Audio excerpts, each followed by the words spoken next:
Hey, what's going on everyone? This is Chase, a Rocky Mountain ATV, and today we're showing you the SE5 Composite helmet from Troy Designs.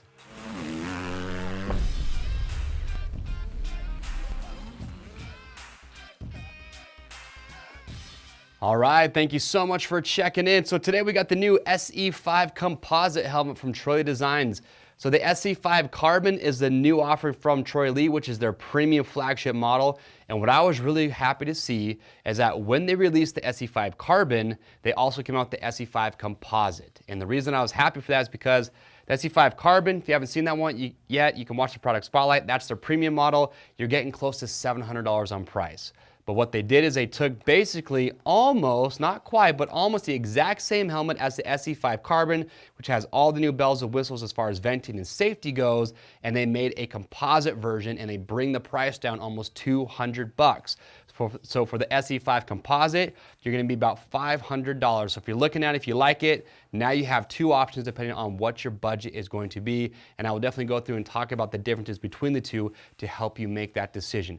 But talking to the guys at TLD, with this helmet, it's been several years in the making, and their big three goals. They wanted to lighten it up a little bit, they wanted to have a better venting design, and they wanted to also improve the fit. And they were able to accomplish all three of those. So right off the bat, I will tell you one of the differences between the two. So with the SE5 Composite, size large when I weighed it, 3 pounds, 3 ounces. So it's about 4 or 5 ounces heavier than the SE5 Carbon. And that's because you get that fiberglass composite shell, which adds a little bit of weight. And you also have steel D-rings on the chin strap versus titanium that you get on the SE5 Carbon. But as far as the fit goes, the fit's gonna be the exact same. In this helmet, I like the fit more on the new SE5 than I did the previous SE4. The SE4, it was a comfortable helmet. I just felt like it fit a little bit large and I didn't have the right contact points in some of the areas.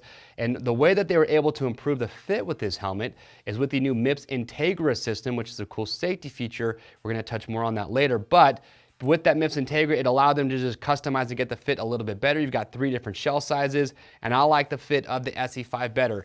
It's a pretty snug medium when I put this thing on.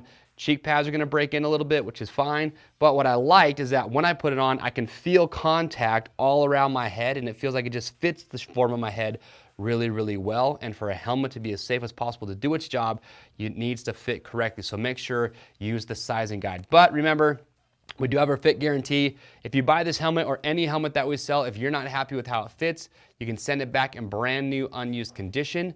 We do that to make sure you get the size and fit you want. So if you get a size, say medium, if you don't like it, you want to get a large, we'll give you free shipping both ways on that first exchange. So I'll give you a little 360 view here. Now looks wise, the SE5 Composite does look very similar to the SE4. In fact, you might not even be able to tell the difference between the two from a distance, but there are some subtle differences that we will talk about. You're gonna be DOT certified with this. It's got a lot of the same aggressive lines that we saw with the SE4, which I'm a fan of. I really do like this fin that you have here on the back. Now, one of the changes you'll notice is that with the mouth guard, so they changed that up a little bit. They did that to just get better venting, so you've got more intakes here on the mouth guard. Also, you notice too that right here on the side on the chin bar, they're actually doing these louvers, kind of looks like little shark fins, and those are just forcing air through the chin bar into the rider's face. So they're trying to funnel as much air as possible going in there. And then when you look up here on the top, you can see you've still got these big intakes up here on the top. You've got them just underneath the visor. You've got a couple more vents up here on the top. And then when you look at the back, you've got several exhaust vents here on the back. You've got some here about halfway down, and then you've also got several down here along the very bottom. And when we show you that MIPS Integra system, you'll see that was one of the ways with that new MIPS liner that they could increase the venting on the helmet and get that air to circulate and go through this thing. Another cool little safety feature that I've added into the SE5 is right here on the sides, they actually have a little piece of this EPP. So EPP is expanded polypropylene, and the reason that they use it right here is to protect the rider's collarbone. And the reason for EPP versus EPS, and the reason that they use EPP is just because it squishes, it absorbs energy, but it retains its shape. So you don't have to worry about this getting squished and then not looking normal after that. They also use that EPP on the inside of the chin bar for those same reasons. It absorbs shock, it absorbs energy, but it retains its shape. A lot of riders, they're just gonna hang their helmet on their handlebars. So by having that EPP there, you don't have to worry about compromising that inside. So those are really all the changes on the outside. let's take a look at what we got going on inside. Oh, I didn't show you the visor. The visor on this is adjustable, which I like. They kept that the same from the SE4, and you get about an inch or maybe a little bit more even with as far as adjustability goes, which is nice. A lot of companies now are going to a fixed visor. For me, there's been times where it's nice to have an adjustable visor to block the sun or just to block the roof, so still getting the adjustability there. On the inside, so with this, chin strap. So remember, the D-rings on the SE5 Composite are steel versus titanium that you get on the SE5 Carbon. That's where you see a little bit of that weight gain. But you've got the Dri-Lex comfort liner. Now, also a big safety feature here as well. You have these tabs right here on the cheek pads. Those are just to give you a good point to grab to pull the cheek pads out. So if a rider's down, you want to get the cheek pads out before you try to take the helmet off. It's going to allow you to take it off a heck of a lot easier.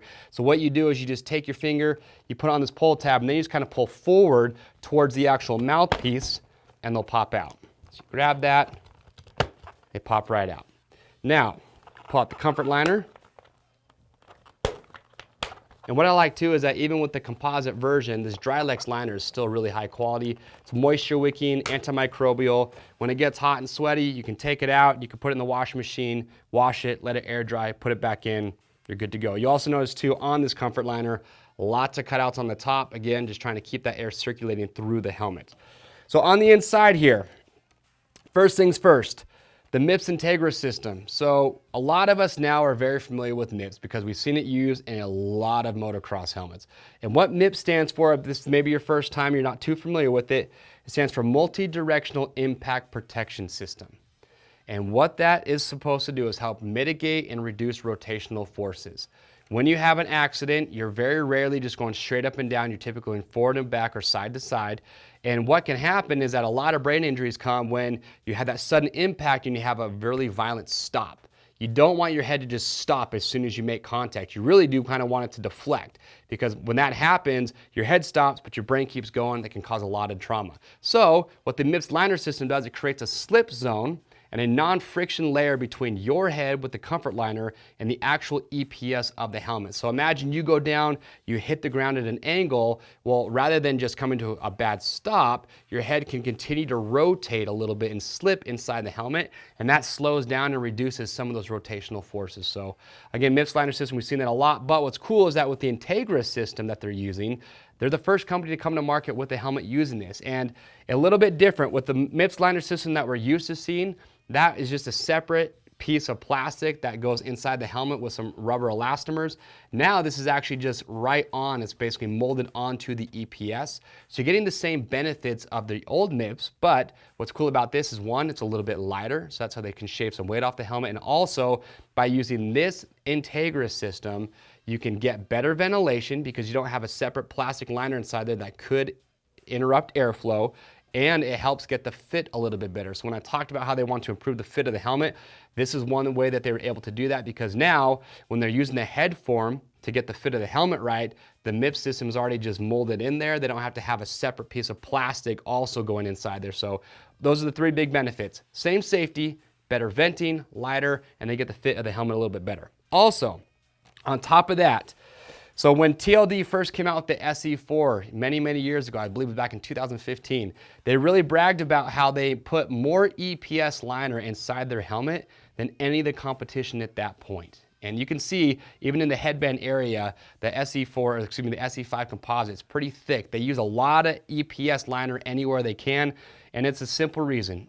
EPS does a phenomenal job of absorbing impacts, and the more that you can get in there, basically their theory is the more they can get in there, the more energy that they can absorb, and their helmet can absorb if you do have a crash. And so they were able to, even on top of what they already had inside their SE4, they said that they're able to add more EPS throughout this helmet, again, just to try and absorb as much impact as possible. And during testing, adding that extra EPS liner, they were able to see the result, and they could see that the helmet was absorbing more impact than it previously did, which is pretty dang cool.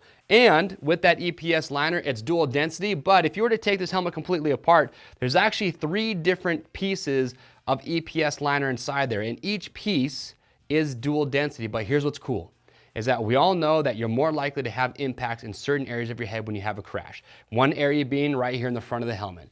So what they can do is actually change the density of those three pieces depending on where it's at. So you might have a more dense piece up here in the front to absorb those bigger impacts, maybe on the side and the back, but in the areas where you're not as likely to have those impacts, you're still getting that dual density EPS, it's just not as dense.